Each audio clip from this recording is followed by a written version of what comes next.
Ok, רגע, אחד, שתיים, טוב, תגיד. Bueno, Sergio, quiero hablar contigo hoy sobre el video que vamos a hacer sobre los judíos que mataron a Jesús. ¿De eso quieres hablar hoy? Sí, porque mucha gente me preguntan, me culpan, me escriben esto, el otro. Entonces quiero que hablemos sobre esto. Estamos en un lugar ¿Cómo quieres empezar? indicado. ¿Con esto quieres empezar? Con ese tema, porque hay que explicarlo, hay que responder. Espera. Ya está filmando, ¿sabes qué? Que quede así. ¿Sí? Sí. Bueno, natural. Amigos, feliz Navidad para todos los hermanos cristianos, no importa en qué lugar del mundo están. 24 de diciembre, estamos en Tierra Santa, en Ciudad Santa, en Jerusalén.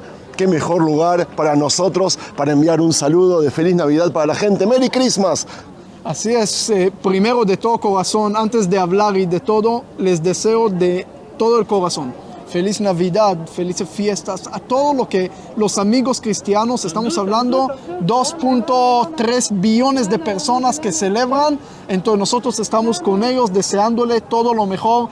En Venezuela ya empezó hace tiempo este año, pero les deseamos a todos felices fiestas, que tengan significado en todos esos días importantes, y vamos a hablar un poco de esto. Amigos, vamos a hacer un recorrido desde acá, desde el Notre Dame, con el árbol de Navidad. Vamos a descender por aquí y vamos a entrar a la ciudad vieja por la puerta que le abrieron para los hermanos cristianos para que puedan ir al barrio cristiano y a las iglesias. Y mientras tanto, ¿de qué vas a hablar? Bueno, primero para mí es emocionante ver en Israel gente de todas las religiones, gente cristiana, musulmanes que toman foto con el árbol, judíos, de todos lados, en paz, en armonía. Sí. Y en este lugar, para mí, ese primero, antes de todo, es la parte con eso quería empezar. Hoy no te quiero convencer o preguntar o debatir quién tiene la razón, si los cristianos, si Jesús, si los judíos. No es mi tema hoy.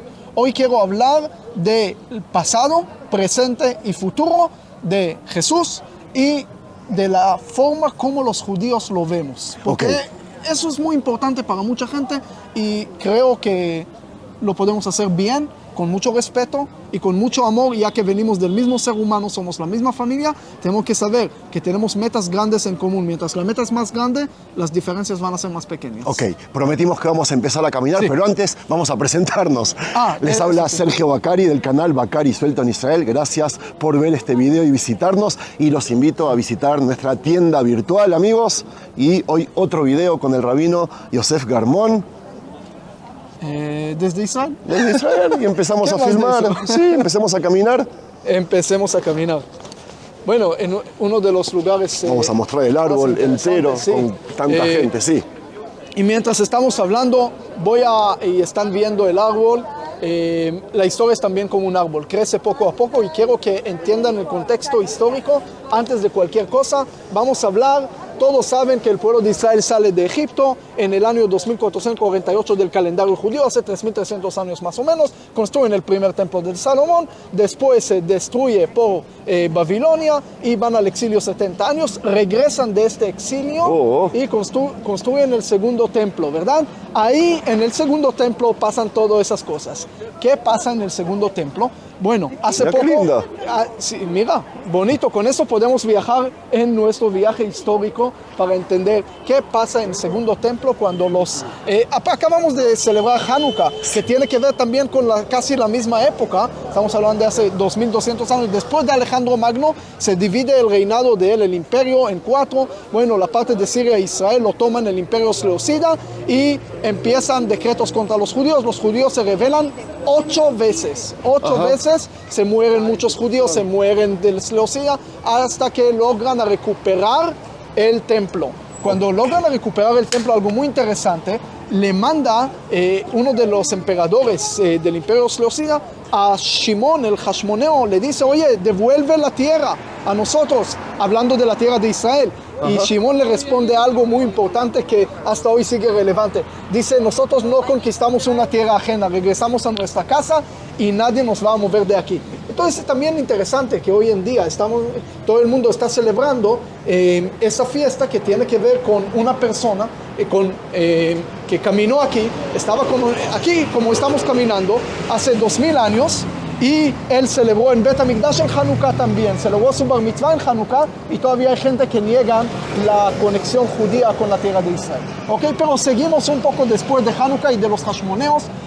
El último rey, si podemos decir, de los Hashmoneos, aunque no era Hashmoneo, era Herodes. ¿Ok? Y ahí empieza la historia de Jesús, cuando estamos hablando de esta época. Ok. En este momento, llega Jesús. Ahora, ¿qué quería hacer? ¿Qué llegó a hacer? Vamos a ver dos temas importantes del pasado. Sí, te escucho. ¿Okay? Mira qué lindo el recibimiento. Sí. Increíble ver a Jerusalén como un plato de diferentes sabores de todas las religiones. Pero lo importante es que cuando hablamos de los judíos que mataron a Jesús, primero tenemos que preguntar quién fueron los judíos de esa época. ¿Qué judíos vivieron en ese tiempo? ¿Okay? Entonces, los judíos se dividieron en muchos, podemos decir, grupos diferentes totalmente. Aquí, qué lindo. Mira, es increíble. Los judíos se dividieron en diferentes grupos. Estaba el grupo saduceos, que creyeron nada más en la Torah escrita, no eran los judíos ortodoxos. Ellos compraron los puestos sagrados con dinero, eran corruptos, en otras palabras. Sí. Estaban los fariseos, que estaban en contra de los saduceos, estaban los esenios, que estaban en contra de todos, estaban los canaím, que estaban en contra de lo que estaban en contra. Estaban diferentes grupos judíos en esa época. Pues cuando uno culpa a los judíos que mataron a Jesús, primero tiene que saber qué judíos estás hablando, sobre qué grupo estás hablando. Agarra el micrófono en la mano. ¿Sí? Así, sí. Ok. ¡Qué belleza esto! ¿Ah? ¡Qué belleza! Increíble. Entonces, primero entendimos que había muchos grupos de judíos en esta época, no un solo judío, no un solo grupo. ¿Ok? Ese es el primer tema que quiero que lo tengan claro. Segundo, Jesús está mencionado en el Talmud de Babilonia 5 veces. En Sanedrín 43, 107, en Avodah Zará, en Moed de Catán. Él está mencionado 5 veces. Pero lo interesante es... Vamos a hacer una pausa, que hay mucho ruido, que pase la música. Vamos a verlo. ¿Qué significado tiene esto, sabes? ¡Wow!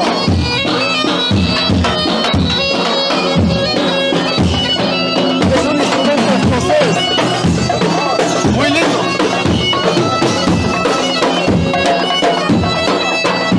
La hinchada de boca parece. Son árabes cristianos. ¿Qué significa árabes cristianos? Es que árabe no es una religión. Es una procesión, veo. Sí, entonces árabe cristiano puede ser así. Ok, disculpa, podemos seguir. Sí. Amigos, va a salir un poco desprolijo el video, pero queríamos hacerlo precisamente aquí y precisamente hoy, en Nochebuena. Así es. Tan natural. En el lugar de los hechos, con el rabino Yosef Garmón. Bueno, entonces aprendimos que había diferentes tipos de judíos, por lo menos 8 tipos de judíos diferentes en esa época. 1, es muy importante para entender el contexto histórico después. Segundo, Jesús está mencionado en el Talmud de Babilonia. By the way, el Talmud de Jerusalén no está mencionado ni una vez. ¿Sabes por qué? No. Porque el Talmud de Jerusalén fue escrito en Israel. En Israel, ¿quién domina en ese momento? Roma. En Roma, ¿en qué siglo estamos hablando? Siglo IV.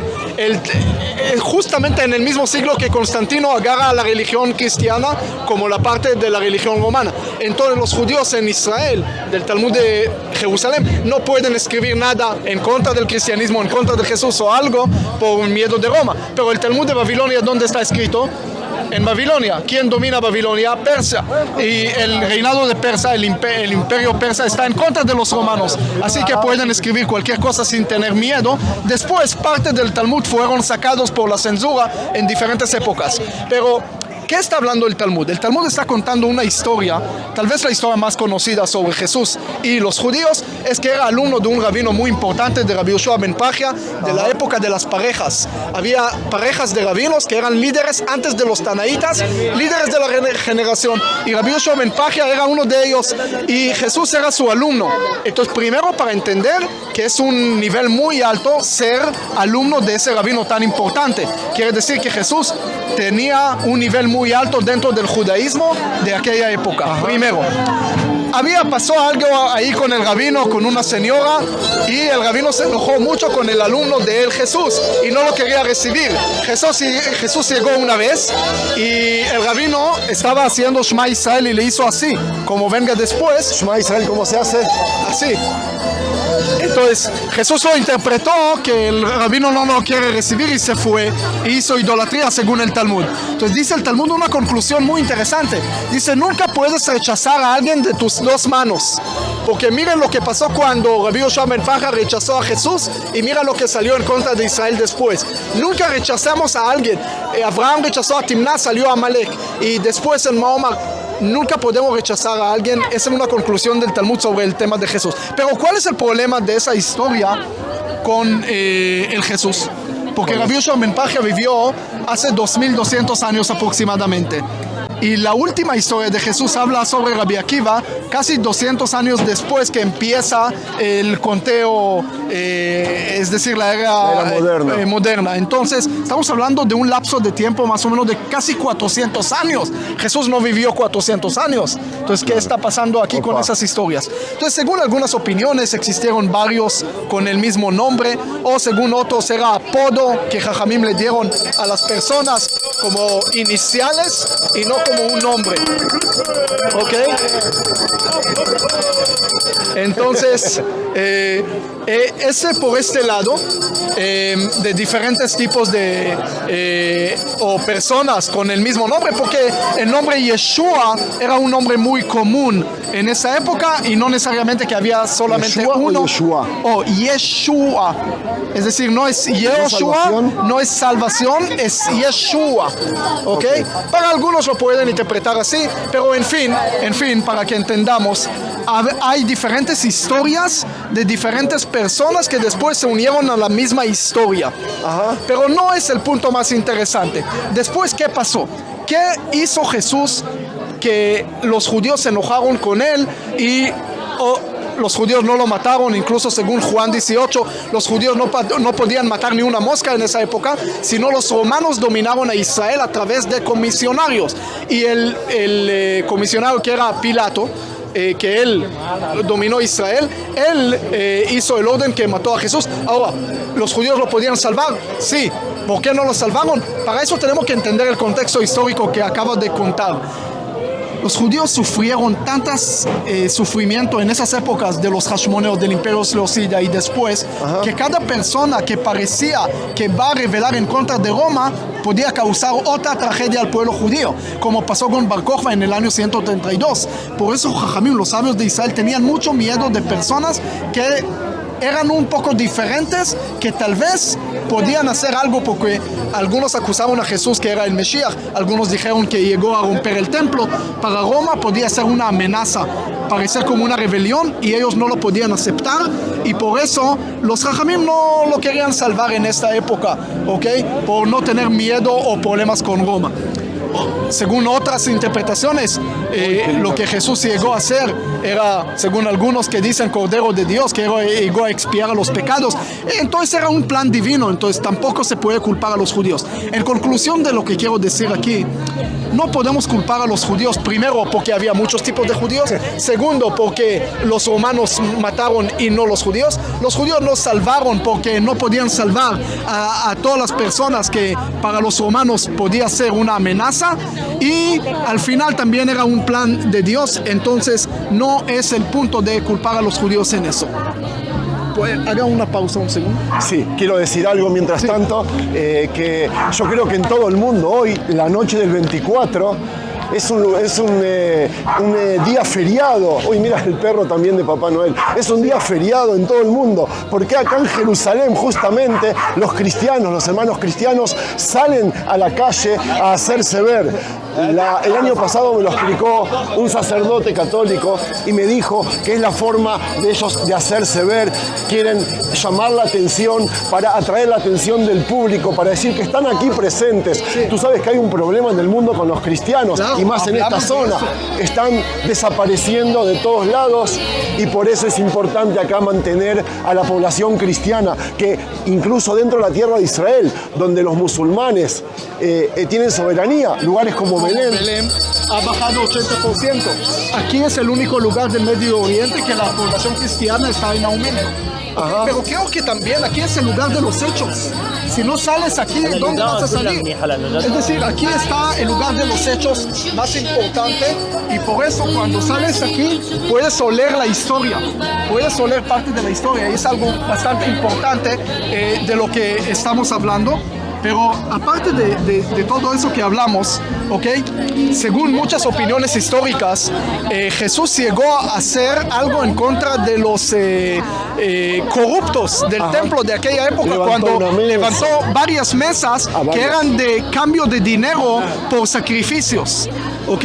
Entonces algunos lo interpretaron en contra de Roma porque Roma obligó a los judíos a sacrificar por el bienestar de ellos y él, como según algunos, salió en contra de esa costumbre, pero no, él salió en contra de los corruptos que recibían dinero y cambiaron, porque si tú lees todas las parábolas de Jesús, del buen samaritano, de la viuda, de la piedra, de todo esto, ves un mensaje que va ligado en todos esos mensajes en contra de la jerarquía, en contra de los ricos que aprovechan a los pobres, y en eso estoy a favor.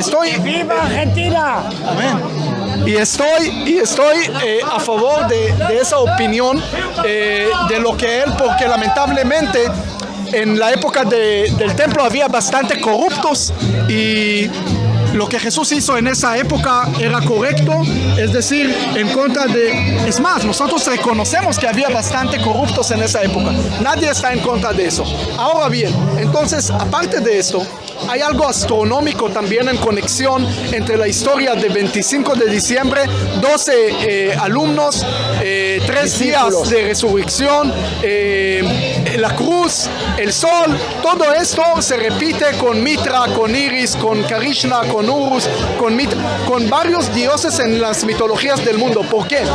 Porque 21 de diciembre es el día más, la noche más larga. 22 a 25 son 3 días. Del mundo. Sí, 22 a 25 son 3 días, que en 25 empiezan a alargar los días. Antes de ese 25 hay 3 estrellas que se llaman 3 reyes hasta hoy, ¿ok?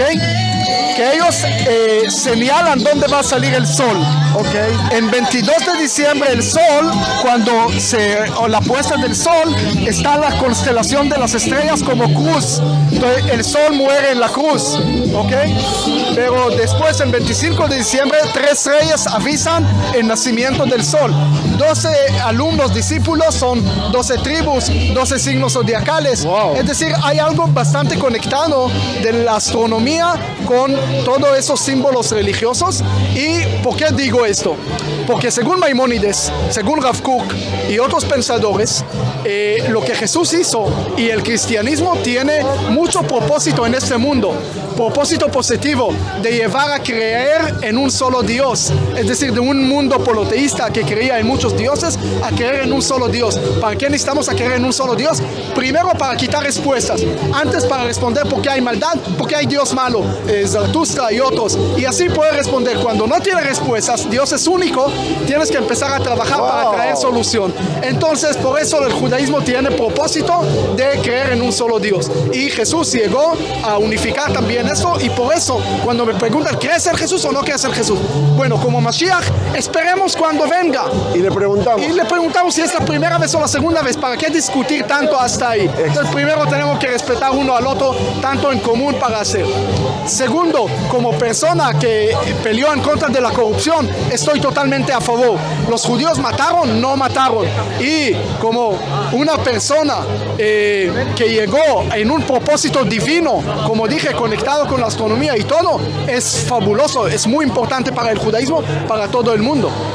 Rabino, ¿por qué quiso que hablemos, mientras yo muestro por aquí, por qué quiso que hablemos de este tema, 2 judíos, la noche de Navidad, en el barrio cristiano de la ciudad vieja de Jerusalén? Porque para mí, yo tengo amistad con los cristianos, trabajo con los cristianos alrededor del mundo. Sí, y te dije que voy a viajar a Sudán, que voy a viajar a diferentes lugares, también para apoyar al pueblo cristiano. Entonces me choca mucho cuando la gente me culpan en internet o por ignorancia y no saben que que todo lo que estamos contando, que me hablan, me acusan que nosotros somos pueblo elegido para hablar en contra de todos los demás. No, el pueblo elegido no es que somos mejores, simplemente otro mensaje totalmente diferente, que el pueblo judío dice una cosa: Dios, según los imperios más grandes, Egipto, Grecia, Roma, construyeron una arquitectura muy grande para decir Dios se conecta nada más con los grandes, con los clásicos, con los importantes. Por eso todo el símbolo era pirámide, zicarut, siempre una base ancha y un pico para decir esa es la verdad.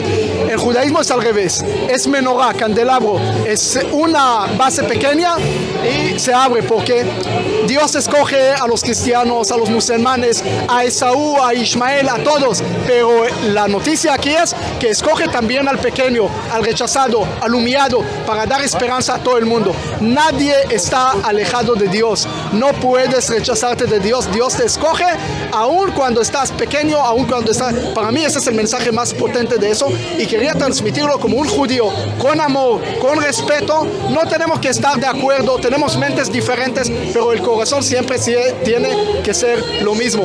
Te voy a terminar al final con una historia de Saladino. Espero. Termina. Termino ahora, porque siempre, el Saladino le hizo la pregunta a un rabino, el siglo XI, ¿qué es la religión correcta? ¿Quién? ¿El cristianismo, el islam o el judaísmo? ¿Qué va a hacer el rabino ahora? Si va a decir el judaísmo, se va a molestar y lo va a matar. Si va a decir el islam, entonces Saladino le va a decir, conviértete al islam. Entonces, ¿qué le va a decir? Y si va a decir el cristianismo, tampoco va a ganar. Cuando el rabino no sabe qué hacer, ¿qué hace? Cuenta historia. Entonces le dijo, había una persona que tenía un anillo muy especial, que este anillo era tan especial que lo que traía el anillo tenía paz, bendición y luz a su alrededor. Y tenía 3 hijos y 120 años se iba a ir del mundo, los hijos se van a pelear. Entonces, ¿qué hizo? Hizo 2 réplicas y se fue y le dio a cada hijo uno. Se murió, los hijos sabían que hay réplicas y que hay un solo original, entonces cada uno dijo, yo tengo el original, yo tengo el original. Se pelearon hasta que el juez dijo una cosa: aquel que trae bendición, paz y luz tiene el original. ¿Qué quiere decir? Que no hay una sola verdad. No estoy hablando del postmodernismo, que no hay verdad, sino la verdad está puesta en cada una y uno de ustedes. Si usted trae bendición y luz, qué bueno, qué lindo, puede estar en lo correcto, en la original. Pero si trae problemas, está mal. Lamentablemente, y con eso termino, Sergio, los judíos somos también postraumáticos. De todo lo que pasó 2000 años de la teoría del reemplazo, que trataban de reemplazarnos, que trataban de matarnos por la cruz, por esto, por el otro. Entonces tampoco no se molesten con los judíos que están molestados todavía con el cristianismo, porque están traumatizados de todo lo que pasó 2000 años y están con miedo de este amor que hoy en día, gracias a Dios, hay. Es decir, el reemplazo se reemplazó por otro amor. Tengan en cuenta que amamos y que los judíos tienen a los cristianos como los aliados más grandes, pero también del otro lado los cristianos tienen a los judíos como los aliados más grandes. Los queremos mucho, que tengan feliz Navidad. Espera, vamos a terminar el video como lo empezamos, deseando feliz Navidad a todos los hermanos cristianos del mundo. Amén. Merry Christmas, Hag Molad Sameach. ¿Qué significa Hag Molad? Bueno, el nacimiento. El día de la pero natividad. quieres abrir otro tema, si nació ahora o no nació ahora, ya es otro tema. Es otro video. ¿Sabes lo que me llamó la atención? Me pareció que hay muchos judíos aquí caminando. ¿Puede ser? Hay de todo. Hay de todo. Hay de todo. Esto es Jerusalén. Es exactamente Jerusalén, el microcosmos de todo lo que hay. Y gracias a Dios para poder hacer este video aquí juntos, en paz, en armonía, con melodía, con música. ¿Qué más queremos? Sabes que el año pasado vine aquí al mismo lugar, el mismo día, y no había alegría, no había música, no había árboles de Navidad en identificación con lo que estaba sucediendo en Israel a nivel militar. Tú estabas en la guerra y los hermanos cristianos se identificaron con nosotros y no festejaron. Por eso quizás este festejo es doble o triple esta vez. Así que y les deseo que siempre puedan festejar más y más y más y vengan a Israel para respirar también todo este amor y que sepan que Israel es el mejor lugar para los judíos, para los cristianos y también para los musulmanes. Shalom amigos, si les gustó este material no se olviden de regalarle un me gusta, compartirlo, comentarlo y a disfrutar ahora. Si sobra comida, envíenla para acá, para Tierra Santa, será bienvenida. Shalom. ¿Cómo hecha? Es el Mishnah. Observa. כן. בוא נראה אם ראית אמרתי איזה נכון. מקום? כן. הכרת? לא. אתה רוצה להוסיף משהו? את הסיפור לא סיפרתי, אבל לא משנה. סיפרת הרבה סיפורים. איזה מקום!